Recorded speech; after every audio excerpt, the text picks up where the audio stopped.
وقال رجل مؤمن من آل فرعون يكتم إيمانه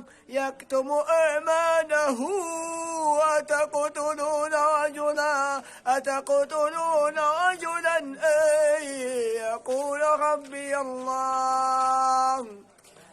أتقتلون رجلا أن يقول ربي الله وقد جاءكم بالبينات من ربكم وإن